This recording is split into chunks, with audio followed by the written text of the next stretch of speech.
Drake was gonna buy the album. His connection to Jay-Z, he was gonna buy the rights to Reasonable Doubt, right? Now, why would he want to do that? Dame was the original owner, but he had to auction it because some of the legal parameters, Jay-Z been fighting to get the ownership of Reasonable Doubt for a long time because Roc-A-Fella Records is what's holding the Reasonable Doubt album. Something strange going on. The last time Jay-Z performed a headline set in America, Barack Obama was still in the White House. Hi, everybody. I wish I could be with all of you tonight to celebrate this year's inductees into the Songwriters Hall of Fame. Kenneth Babyface Edmonds, Berry Gordy, and a friend of mine and first ballot Hall of Famer, Jay-Z. Change we need. I love that. I love that. I understand that. What's up, baby? I'm actually honored to be here with you guys. I'm honored to be here. I wanted to come here. I wanted to see you. I wanted to look in your eyes, and I wanted to let you know. Tonight he's back. No tour, no album announcement, just Jay, The Roots as his band, and 50,000 people in Philly waiting to see if he still has it. He opens his mouth. The first words out of it are not a song. He starts freestyling. And one by one, he calls out every person who has come for him in the last 2 years. Y'all thugs with y'all thumbs again. Everybody think they're the ones insane. You're no maniac. Watch y'all saniac in my presence, nigga, shrink. I need a new therapist. This shit is not working. I'm truly on the brink. Y'all better not encourage him. Y'all don't want me to think these thoughts that I think. Drake, Nicki Minaj, Kanye, and then Dame Dash, his co-founder, his partner. That chatty patty down on his luck again. Quest introduced me to Jaguar. I don't know why I still fuck with him. The man who built the rock with him from nothing. The same night Jay-Z dissed Dame Dash, he brought Beans back. That's not a coincidence. That's a message.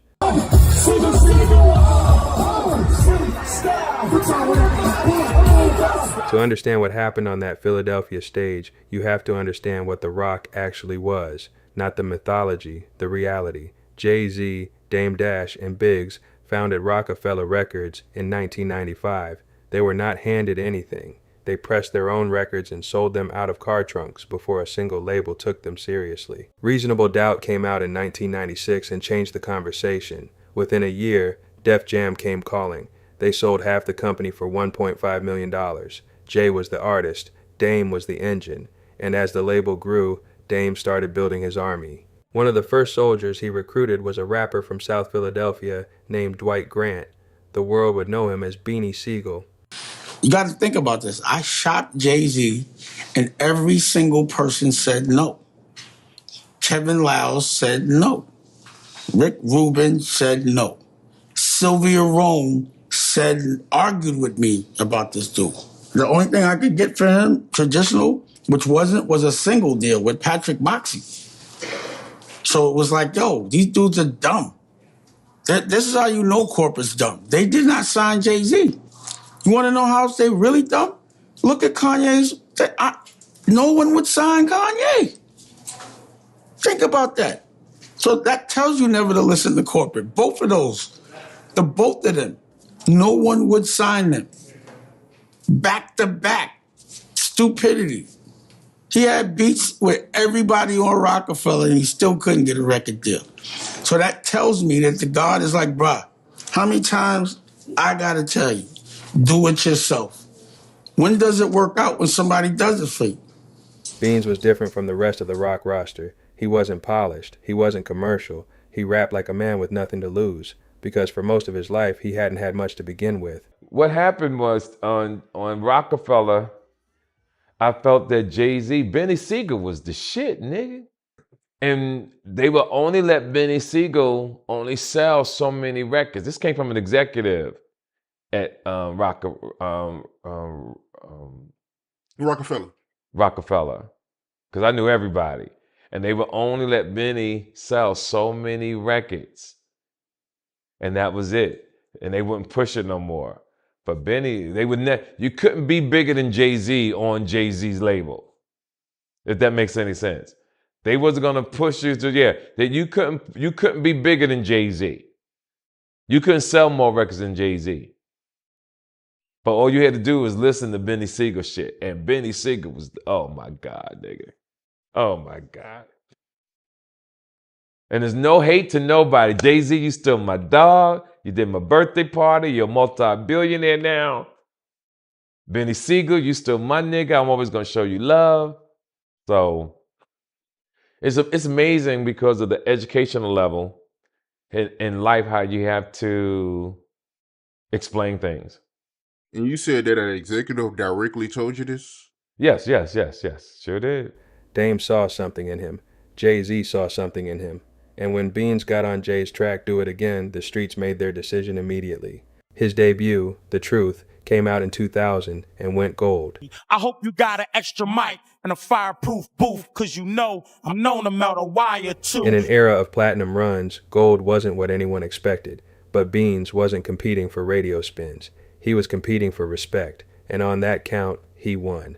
For a moment, the dynasty was real. Jay-Z at the top, Dame running operations, Beanie holding down the street credibility that kept the whole thing authentic. I done seen Beans save niggas' ass like Kanye. One time we was in Chelsea Diner and niggas was gonna rob Kanye when we was recording the Champions at Quad Studio. Yeah. So Kanye texting like, yo, niggas about to rob me. You know what I'm saying? And you know, we all jumped in the van, Dane, Gunners, Beans or whatever, and we go to Chelsea Diner, we jump out, and it's like a music video. The whole fucking Rock is walking up in there, and Beans sit down, and they got the Mac on his waist. You know what I'm saying? Nigga like, Kanye, take your chain out, nigga. Fuck you got your chain tucked. Yeah. You know, Kanye ready to leave. Nigga, sit there and eat your food. Yeah. You know what I'm saying? And the dudes that was gonna rob was still there. And I could tell they was Brooklyn niggas, and they like, yo, what up? And Mac like, what up? What up? Just with the Kanye situation, it was just like, at the time, you know what I mean, talking about that shit, it was just, with the state of hip hop is in right now, like who was looked at as being like, you know what I mean, the coolest niggas, and like, how the fuck that happened? Not taking nothing from Kanye, but he was just a victim of circumstance at the time. Yeah. And by the way, here's another thing. I still owe Beanie money, and I've been trying to give him this money for a minute. He gonna get the money. Yeah. He gonna get the money. I think the memo won't get through. Oh, he gonna watch it. Go ahead. Yeah, cause really, how you owe him money though? I don't understand. Cause he made up the name Yeezy. He used to call me Yeezy. Biggs just text me that. Yeah. Wait up. This is this is deep. So he made up the name Yeezy? He used to call me Yeezy. This is the thing. People who took a liking to me in volatile situations would always give me a nickname. So it seemed like I was like cool like them. So my boy Mali, that used to sell guns, he's completely legal now. he called me K-Rock. You know, when I would be like on 79th and stuff like, you know. So that's like, that was Beanie's name for me when I was at Baseline. Yeezy. Like on some, no, that's Yeezy, like make him one of us. He let me wear a state property chain, like he really just embraced me. Because it was like the most. Some money, man. You do. I didn't name that. But as far as his business mind and where he took it, you know, Kanye worked hard for this. Kanye don't owe me nothing. I don't know if I would take a number. Because you give a fish, you give somebody a fish today, he gonna eat for the day. If you teach somebody how to fish, he gonna eat forever. He gonna teach his family how to fish. So a number, I'm not even thinking about a number, but I would love to do some business where I can earn some money, because I'm an earner. I never was the type to take just for a handout. My mind is sort of like a Kanye's mind. I think outside the box. I got a lot of business ventures that I think that if me and Kanye was to sit down and had that opportunity to present it to him, that, you know, it's some money on the table that I can earn. That's all love, bro.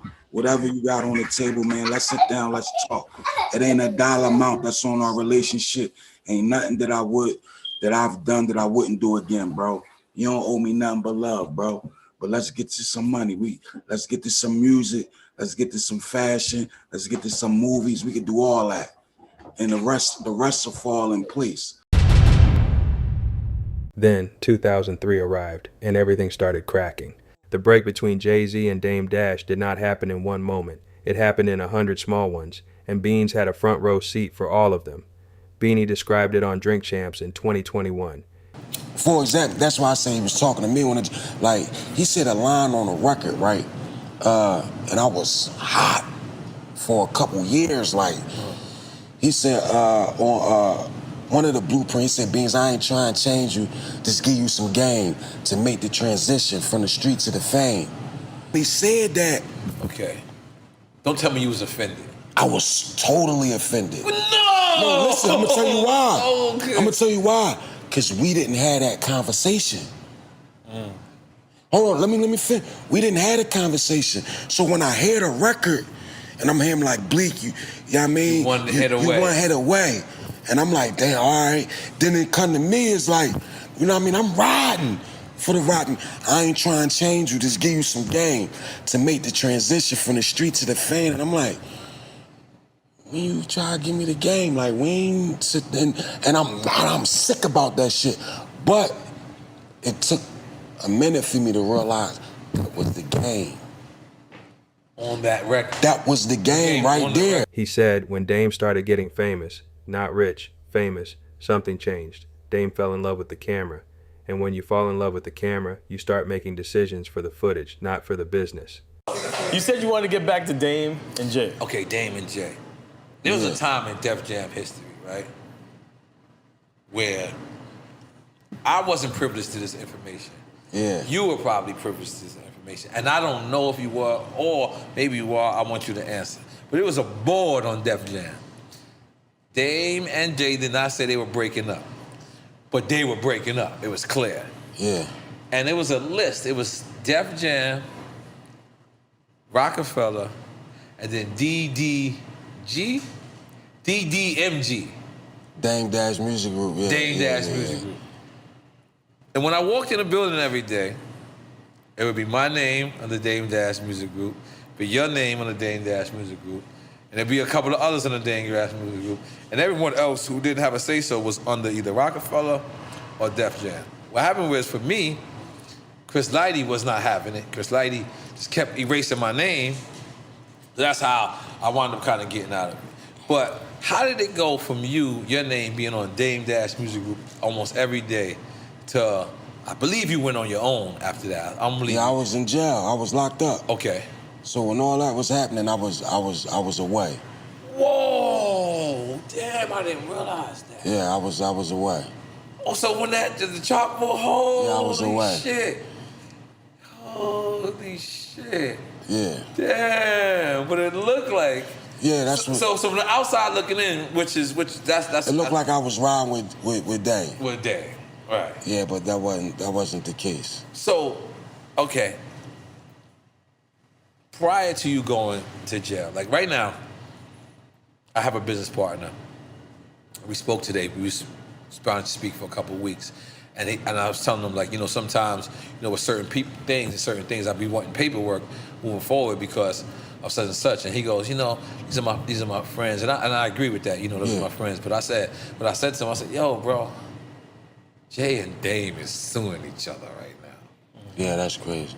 Like, I had to tell him, I was like, yo, maybe you didn't see their relationship back then, and maybe a lot of people didn't see their relationship back then, but to me, I saw them as brothers. Like, real brothers. I'm an outsider looking in. Yeah. Did you ever think that it would be where it's at now? Like, yeah. Whoa. So you seen discrepancies? Yeah. Okay. What was the first discrepancy you seen that you knew this is unfixable? Damn, I don't really want to. That's I all mean, just the under personalities you described earlier. Yeah. I mean, from the you just knew. Right. You just knew it was people less frequent in the office and in the studio, and it just was weird. What was it attributed to Dipset? This is always a rumor. Always a rumor. I think it was deeper than that.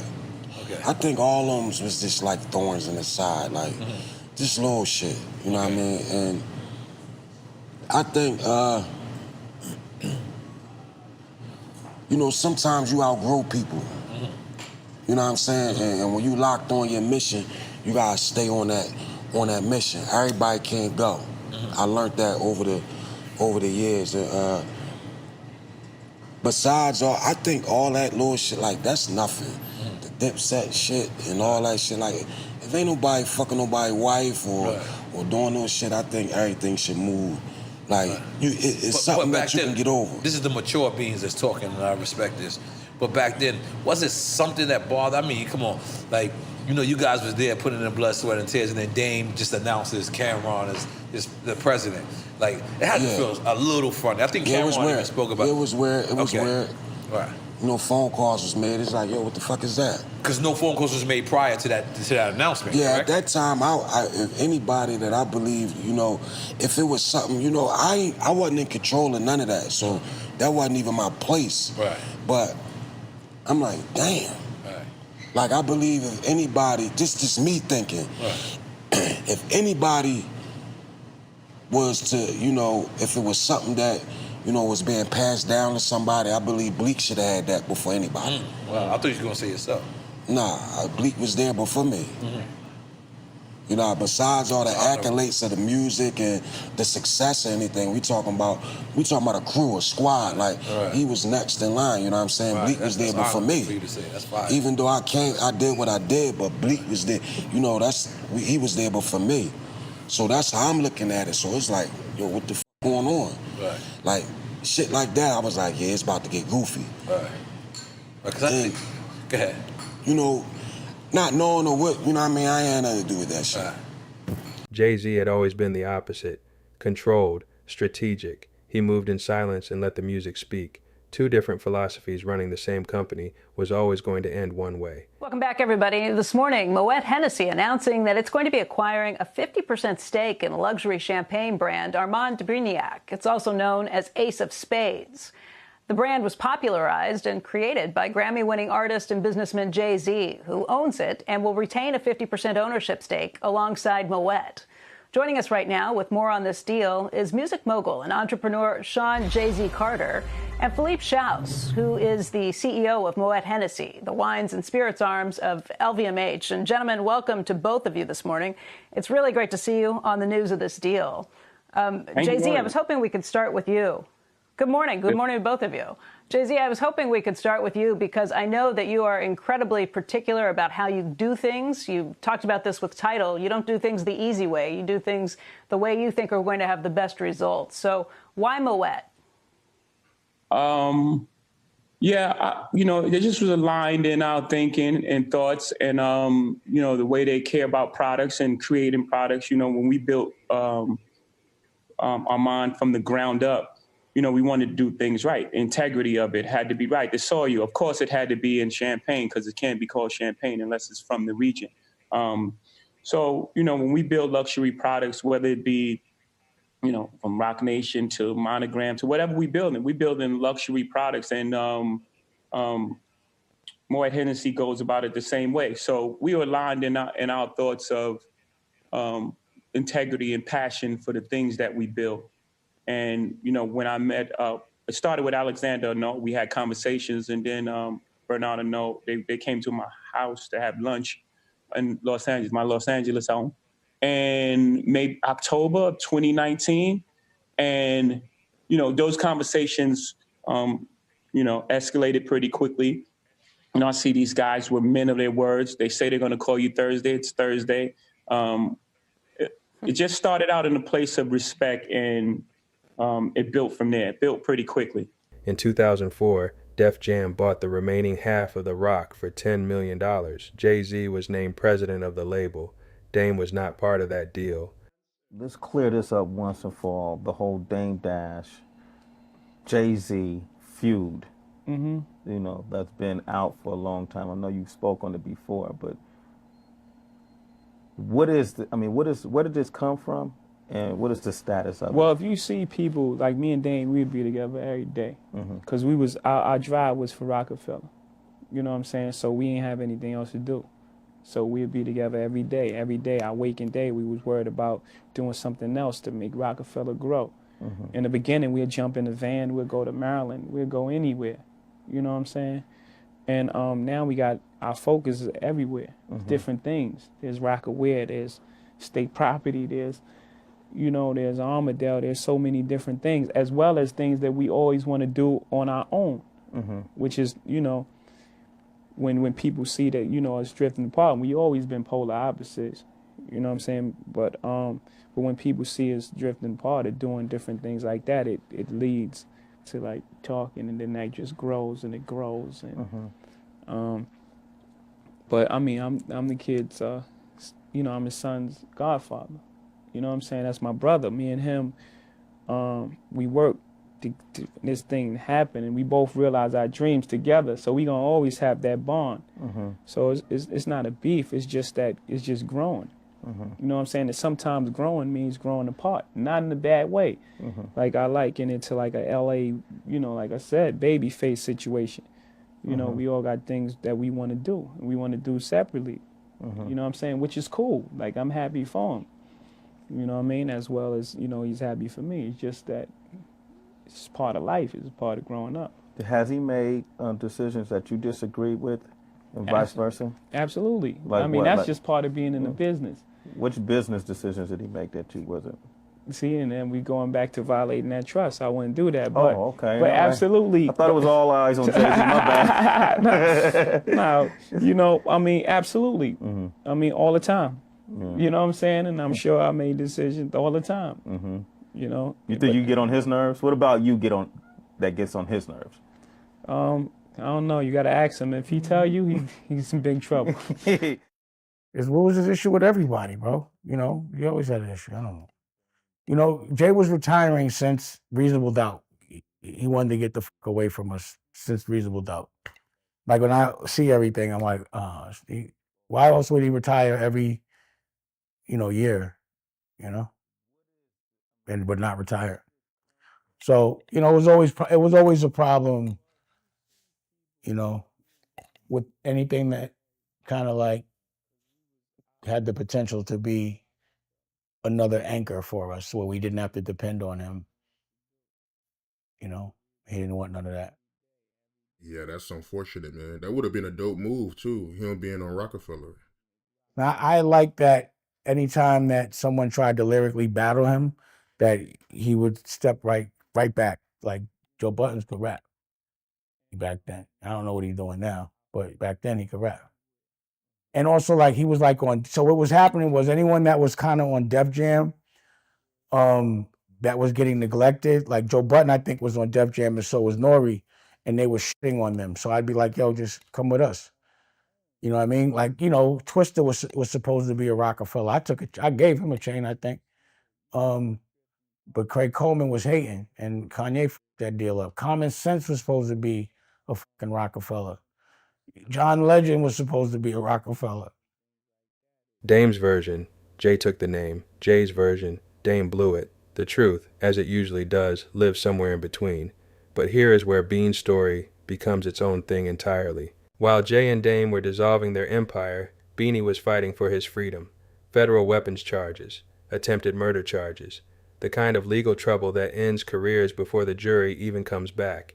Jay-Z vouched for him by showing up, used his name and his connections to help Beans navigate a system that was designed to swallow men like him whole. And then the verdict came back, not guilty. And then Jay-Z told Beanie he couldn't guarantee he'd be there the next time. Beanie spoke about this moment like it was the thing that broke something inside him. Court, everybody come, family, the whole Roc-A-Fella staff. And I'm like, all right, I'm out of here. Put up all the cribs and all, because they don't care about no paper. No, they don't care about no, that they all the want time. all assets. They want you broke if you do something stupid. Listen, They was asking me about my jewelry. They wanted my jewelry. They wanted my jewelry and wanted my jewelry to get appraised. I had to do all that. The feds a whole nother ball game. All my jewelry, all my watches, get my shit appraised, the value for that, because that go towards it. I had to put up my house. I had to put up 20 other properties, all that shit just to get out on bail. And they begging you to run. Please run. Yeah, so because we can take all this. So they get up there. I got like 20 character witnesses. I break it down. I got all my staff and people that I employ and all this. So on my second barrel here, I had went away to this little treatment program. No,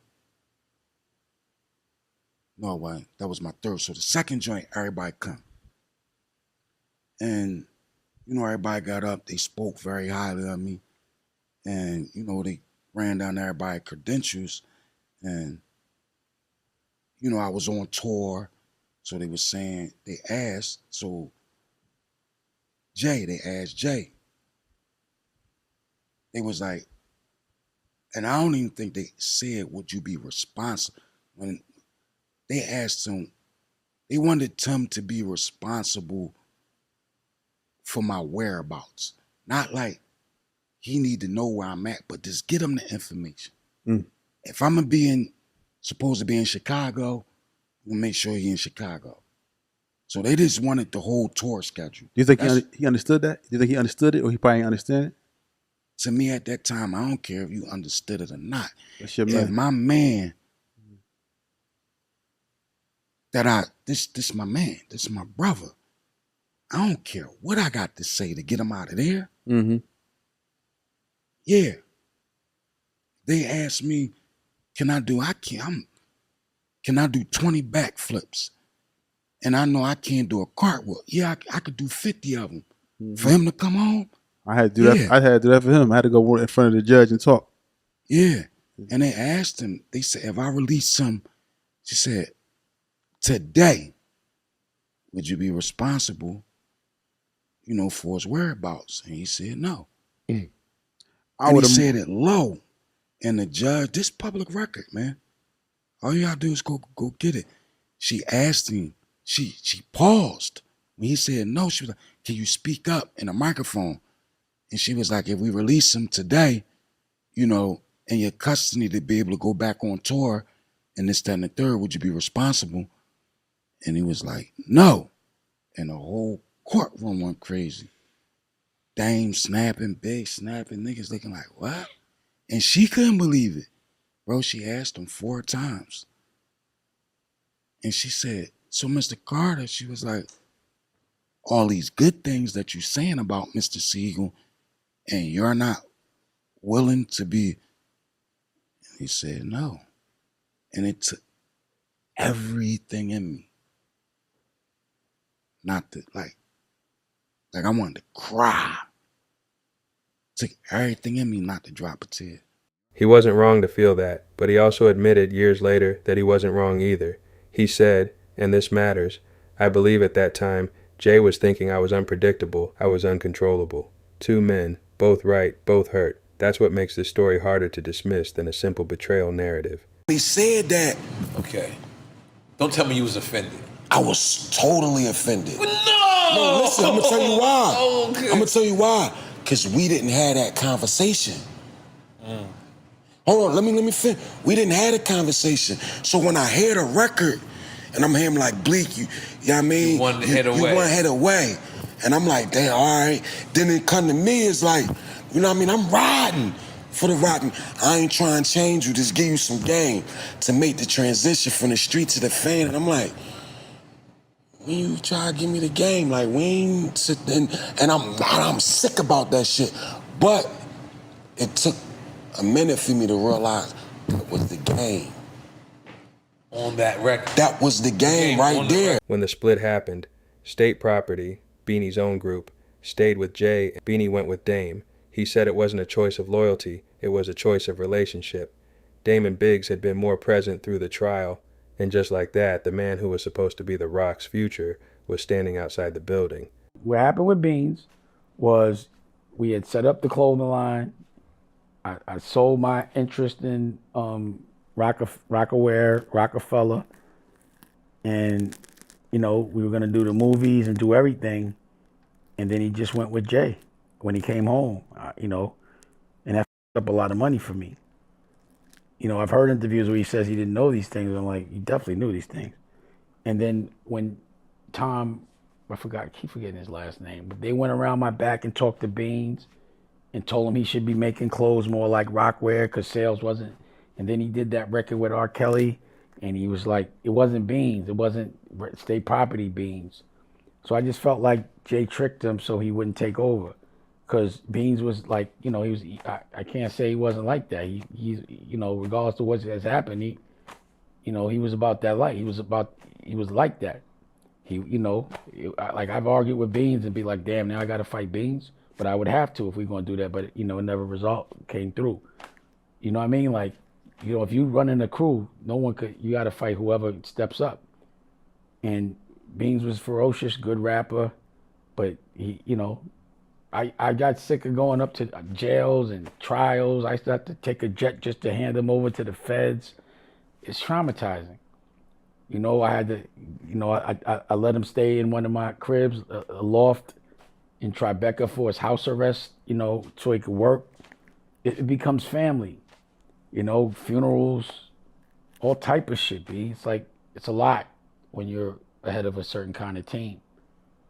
But I do think definitely he could have, that's what I always said. I say homie ruined his life because he was going to be bigger than Jay. Cam was going to be bigger than Jay. Kanye is bigger than Jay. Pause. You know what I'm saying? Like every one of them would have had Kanye success. I promise you that. And it can still happen. Then 2009, Beanie drops a record on Hot 97 called Average Cat, and it is aimed directly at Jay-Z. He rapped about Jay having him removed from the Blueprints listening session. He went after the business. He went after the friendship. And then he went after Beyonce, a line that implied he knew things that could hurt. Nigga, I'm from the ghetto, so I talk about the block. They say in every rhyme that I talk about my Glock, but I squeeze for real and don't do no talking when I pop.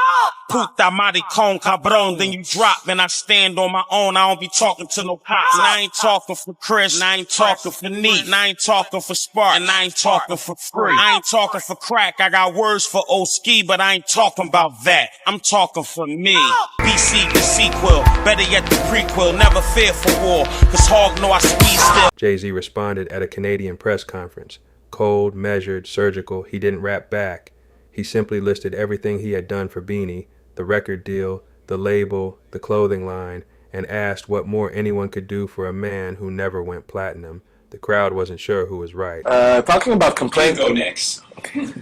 Talking about complaining like he was before. Well, let's stay in the complaining zone. This morning. I'm complaining. I don't No. complaining.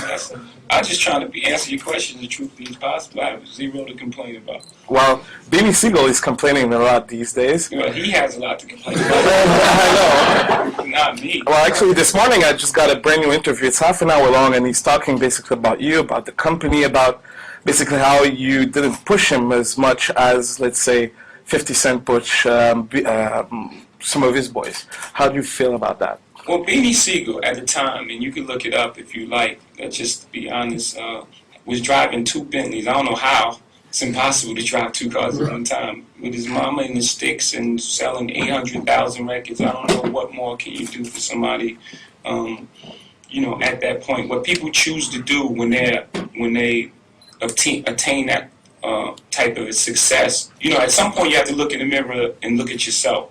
You know, Beanie Sigel had a record deal, a record label, and a clothing line. I mean, it never went platinum, ever. I don't know, in the history of rap, has anyone done so much with so little? So I don't even know what more can you do for a person at that point. A record label, a record deal, that's normal. A record label and a clothing line. So if that's not pushing the person, I mean, shit.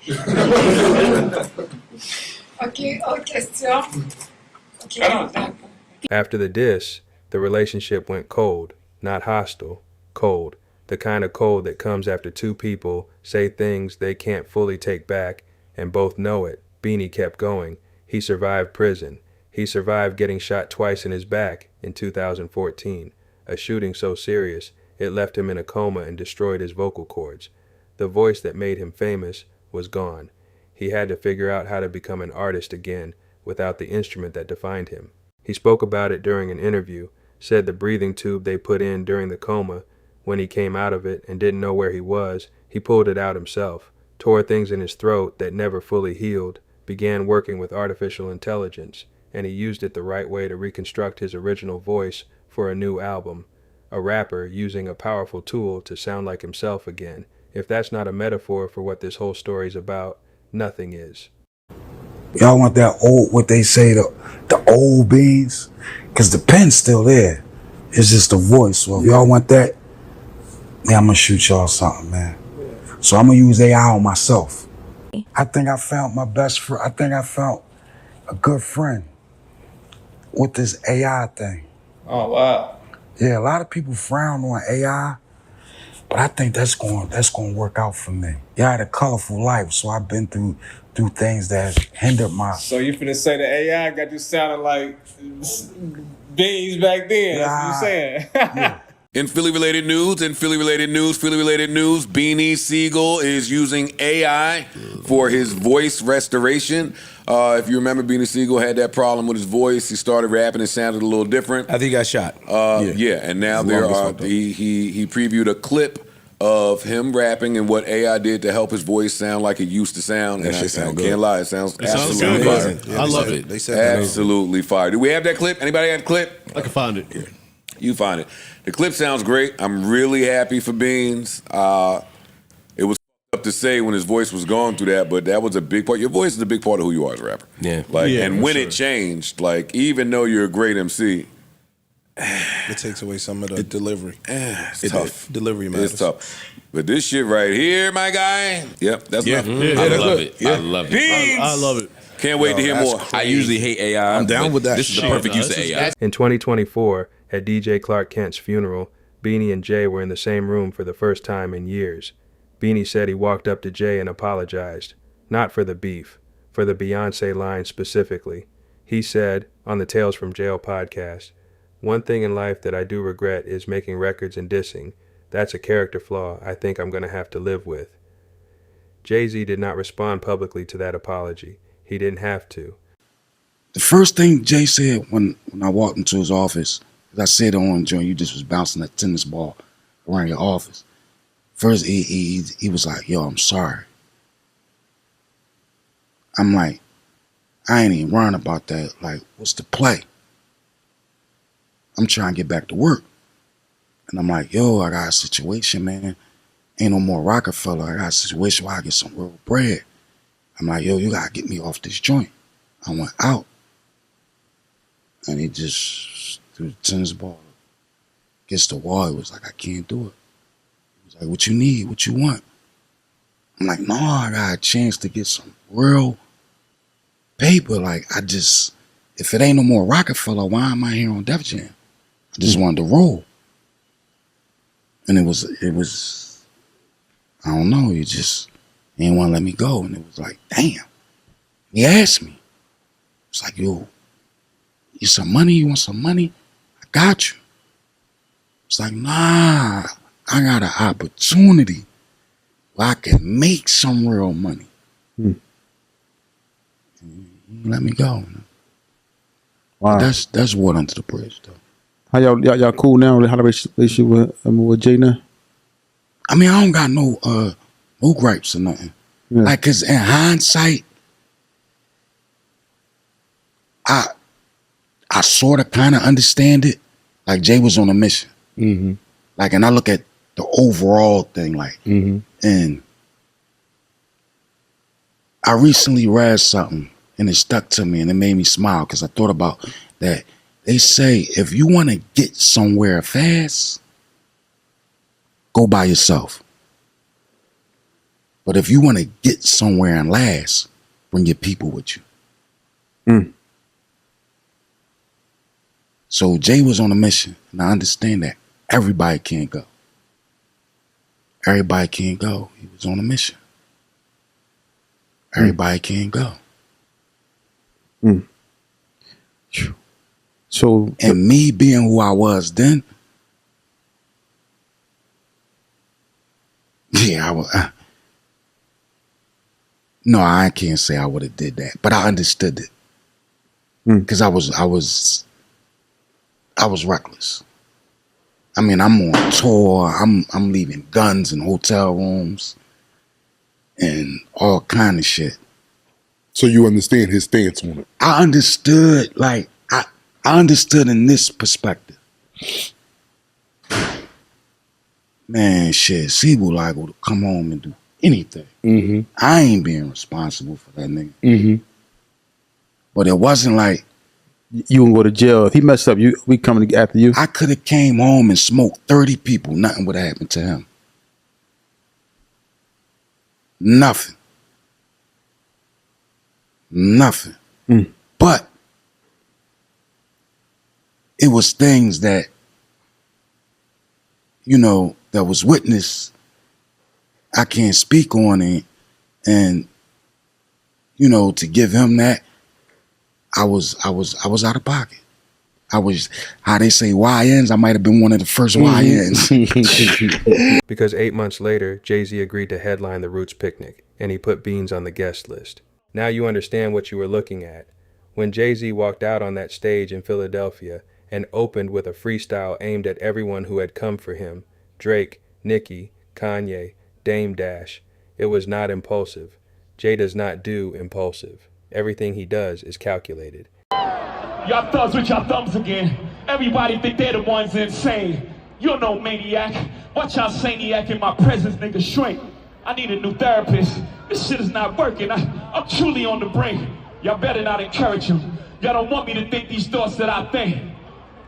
That nut-ass nigga still stuttering. That chatty patty down on his luck again. Quest introducing me to Jaguar. I don't know why I still fuck with him.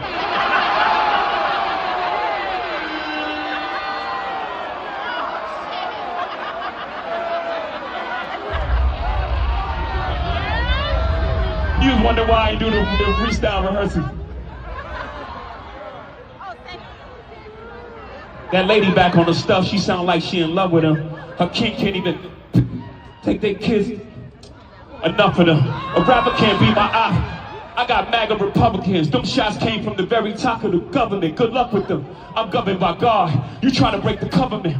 I brain for 40 days. My neck get flooded again. Wrist get flooded again. My net worth went up again. My next update, the jig is up. Nigga, I'm up 10. Wrong chart, champ. You gotta look up again. Niggas look up the hole. I never looked up to them. The crackers got your publishing gangster. Go talk tough to them. Don't talk success to me. You niggas is workers. In perpetuity is how your contract is worded. Don't make me go first, man. His hair was calculated. Playing Philly was calculated. The guest list was calculated. The Dame line, about his teeth tumbling out his mouth, landed in a city where Dame had been loud about Jay-Z for years.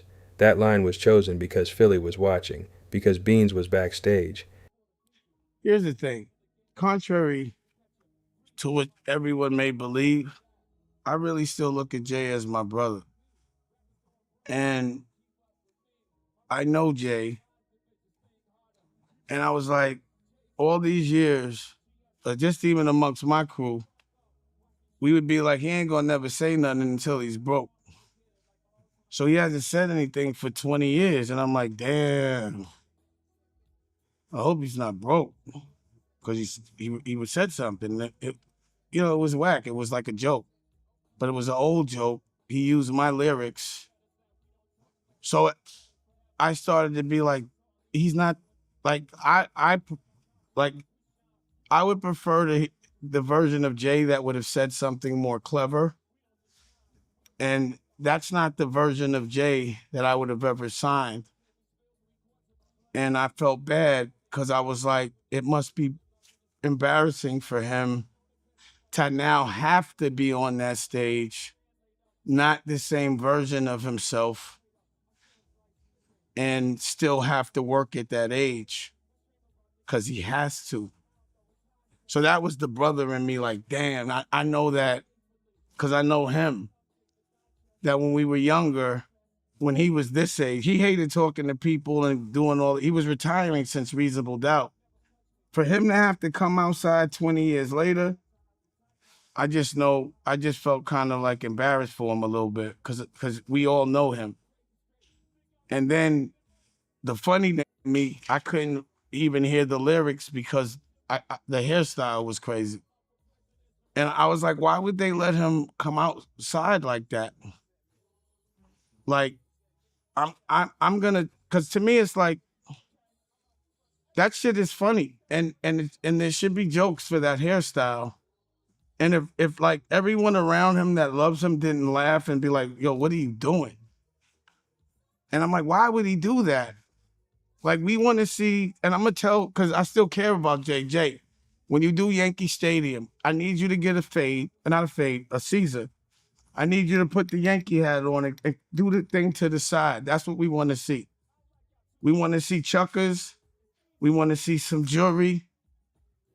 We don't want to see this version of you. I know I don't. That version of The Rock was painful and hard to look at. Pause. So almost like we don't have direct conversation, but I do feel like if I'm not around, he's not relevant. I feel like that's the reason why they have to bring my name up all the time. I thought that rap was it was bad. It was terrible. Even the way he projects, because again, I'm critiquing him from where he was and where he is. And then I'm like, damn, like, like, why are you trying to make people look like at the outline of you and not directly at you? Why do they keep putting you in these funny hairstyles? And what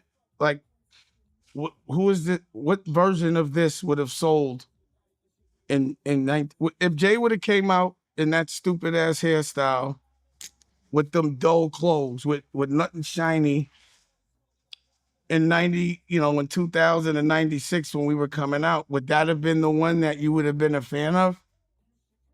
And then he's getting at Drake. And I don't think Drake can beat Kendrick, but I know Drake can beat Jay. I know that for a fact. And then I was like, damn, this thing ain't say nothing about 50. Damn, 50 been, where's 50? I guess he don't want no smoke with 50, but 50 been kind of quiet lately too, for some reason. And then I'm like, the businessman in me was like, oh shit, I got a TV show coming out that I licensed to BET. And I pivoted toward real estate and I have all these good things going on. This is the alley-oop. It really isn't too much I gotta say. I mean, I'm hearing everyone else's opinions. I don't have to say nothing. I feel like he has to deal with that backlash just for being that whack on a Roots stage. It's like, was he trying to look like the drummer from the Roots? Was that, what was I don't understand. And I don't know how he gets out of going from a dread to an afro in a day without patches and nothing. Like, was it to hide horns? So to me, that's what it looks like when you owe the devil money. They make you dress funny. They take all your jewelry away. And then they make you do what they say. I watched what happened to Kev Hart the other day. It was sad. So I went from being like a little aggravated with them to now feeling sorry because I'm actually watching what happens after 25 years after you sell your soul. You're in hell. You can't tell me when you were 30 that you wanted to be 60 with this stupid ass hairstyle, beefing with niggas that you know are gonna get at you all day long. Like, what I gotta do? Like, I don't want to see Roc-A-Fella look like that. It's still a reflection of me. I love Freeway. He's on my album. I can guarantee. Here, how about this? Because I want to be nice if he's in a bad place. If he is allegedly, I don't know. Show me something, Jay. You're supposed to be a billionaire. I never seen a billionaire have a job. I don't give a fuck about that Super Bowl. He's an employee. A billionaire doesn't take a job. I tried to buy the Raiders with Ray Lewis. If these niggas would have asked me to take a job, I would have felt very offended. I would have felt like they were asking me to produce Soul Plane. I would have been like, yo, man, get the fuck out of here. I just tried to buy a team and you telling me to do the entertainment? That's just not me.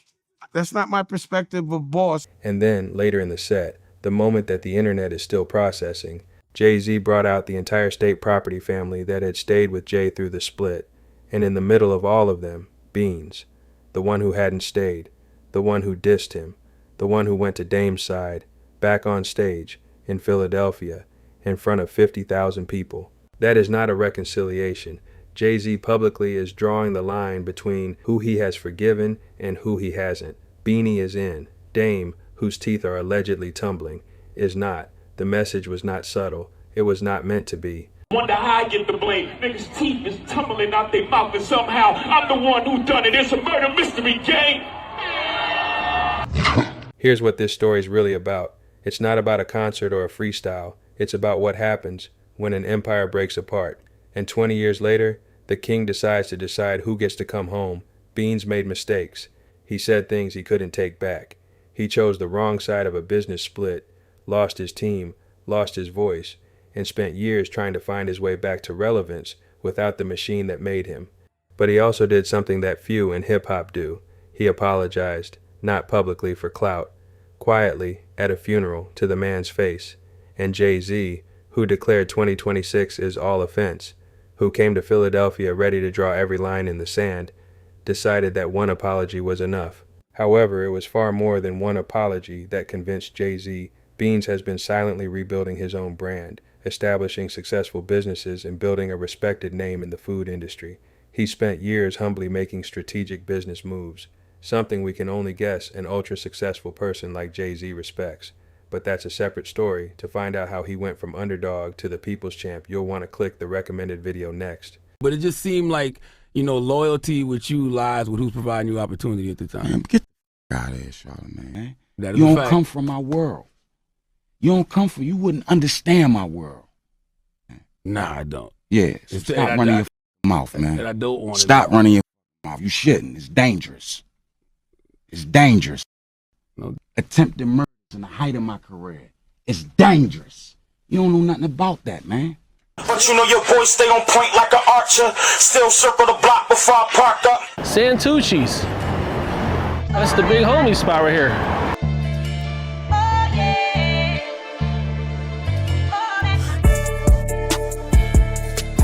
Beanie Sigel is not supposed to look like this. For years, the story people told about him was always the same. The pressure, the setbacks, the headlines, the kind of life that burns bright, then leaves smoke behind. I feel funny. You can't tell me nothing different. My nose switching. My intuition is setting in like Steve Vision. You know, he can't, you know what I mean? I still close my eyes. I still see visions. Still hear that voice in the back of my mind. You know what I mean? The breakup is coming. Oh, I didn't know. I ain't. Yeah, it's coming. It's there. Like, and can't go on this way. The beginning, trust, honor, devotion. You know what I mean? Karma, team, us, rock, solid, damn, the evils. Wow. I can't go, yeah, with no union, 'cause you know, and no benefits, no dental plans. I can't eat off no 100 grand. But now the camera catches him in a different lane. A food truck first, Me personally, I wouldn't be on a food truck because it seemed dangerous in Philly. then a real pizza shop. Brick and mortar, lights on, oven hot, people coming through the door. That is not an online stunt. That is a rebuild. And the part nobody wants to say out loud is this. When a man like Beanie starts turning street respect into something that can survive a rent payment, that is a different kind of power. I mean, because, people go see it's Beans, so people gonna come to the truck. Right, just to see him. You know what I mean? So, like, I mean, and if you love doing it, then, you know. I'm my sous chef for the day. Pull up and grab. Yeah. Before the food truck, before the pizza shop, before the business headlines, Beanie is one of Philadelphia's most recognizable rap voices of the 2000s. No matter how I switch it up, think of an act that can't stick to the script. I'ma give him a clip. He comes up hard in a city that does not hand out shortcuts. And when he breaks through, he does it with a voice that sounds like the block itself. Times is hard right now. People, it ain't everything party. It's serious. You know what I'm saying? It's serious, and that's what I think. I was the first one to get on and show a serious side of Philly. You know what I'm saying? With quote unquote the real side. You know what I mean? 'Cause everything is not, you know what I'm saying? Everything ain't jiggy with it. Young punks on the back of the street, AKs in their hand. They let the latest movie edit their life. I keep the latest Uzi letting a pipe. That's gangsta. Dame Dash was not at the Roots picnic. He was in the freestyle. He was in the bar. He was in the subtext of every song Jay played in that city. The rock is not crumbling. But some people aren't getting back in. And now everybody knows which one Beans is. But here's the thing people aren't talking about. While Beans has been building physical businesses in the food industry, Dame's been building a digital infrastructure online. Despite Dame's history of being over the top, aggressive, and disrespectful, he recently made a move that just might have hit Jay's respect radar. And if Jay pulls him on a digital stage, things could get very interesting. First, you have to identify your dream, the thing that you like to do the most. And it can't be just because it's going to make money. It got to be because you love doing it. You would do it for free. You identify that, and then you put that on a piece of paper, and you figure out how to make that what you love your profession. Right? So what I do is I get the perfect visual. There's usually going to be negative people around, so I don't listen to them. And then I write down the plan. That's another dimension. And then I go make it happen. What I do is I make an octopus. So let's say it's an album. So the album would be the circle. And I'll say, okay, this has to drive 8 different verticals. What can I make off this? So one vertical is clothes, one vertical is music, one vertical is the stream, one vertical is the show, one vertical is the art, you know, so on and so forth. Then I make a list, like that's my table of content. And then everything on that vertical gets its own page, and I write down everything I want to do with that. And then I go and I look at what I want to buy after I make all the money that I'm visualizing, and I take pictures of that. So what? It's the jet, the island, you know, because I don't dream small. And so that goes on the vision board, and then how much of it I have to sell to make that much money to buy that. So I break it down like that. So if I got to make $1 million, I'll be like, oh, that means I got to do a certain amount of shows. I do this many shows for $20,000, I make $1 million. And then I put that on, and that becomes my business plan. You understand what I mean? So I say I got to do this many shows to make this much money. I got to sell this many clothes to make this much money. And my dreams get complicated, so I'm really, but that's what you have to do. You have to break your dream down, put the octopus down, visualize it, vision board it, and then you work on it 8 hours a day, or it's not your dream. It's a hobby. If you don't do it 8 hours a day, if you ain't got 8 hours a day, because it's 24, so you got to work 8. I don't, but most people do.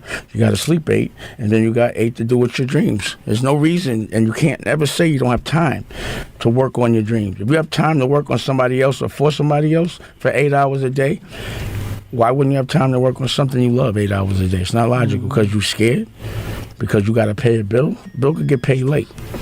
Trust me, I know. All right, let's make it tizzles. Everybody put up their hands. Put your guns up. I don't know that one yet. Just close out too much. Everybody should have a drink or something. You gotta, come on, David, come here. Come on, David. Happy birthday. All right. Pour better. Pour better. Cut on the house show. Cristiano wine glass. Come on. I want to make a solo. No interviews today. No interviews today. Look at Ghetto Ray. No interviews today. Ghetto Ray. No way. Get that more off the camera, yo. We don't make it. One more time. I shouldn't give you that. David, come here. European ball. You don't need nothing. Get David, David. Bugs, come here, Boogie. Boogie! Boogie! Wait a minute. Come on, nobody else. Everybody here. Lumber some, everybody. Boogie, bro. Nah, it's an office, man. You can't even do that there. Who's Boogie? Yeah, outside. You gotta Boogie! You gotta wait. Boogie, come here, get up the bike. Hello. Come here, man. Like it's hot, right? Set the glove. That's just the killer man. Come on, Buzz, get this picture. Come on, Buzz, you're hitting everybody with your bike. You know it's your birthday too. All right, let's do this toast. I know everybody don't have a glass, but we'll get a, put your hands up there. Everybody hold hands now. Stop.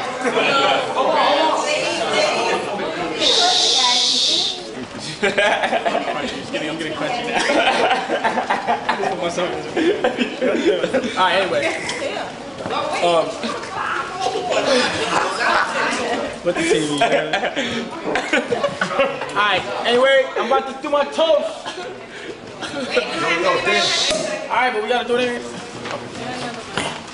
This is great. I love this kind of sentimental stuff on TV.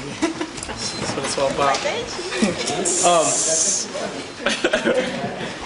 All right, look, check it out. I don't want to get too mushy on TV. But anyway, you know, we all know we're a family here at Roc-A-Fella, and you know, we base a lot of our stuff on family-oriented things and being thorough and things of that nature. And you know, we all know that Jay-Z personifies this, which is why he's actually the franchise right now, and the label is built around him. And for now, you know what I mean. But you know, there's very few cats that take all this fame and all this power, being so humble and nice about it, and we all appreciate that. And you know, on my birthday, I better get all this too. But anyway, you know, Jay's my best friend. I'm not ashamed to say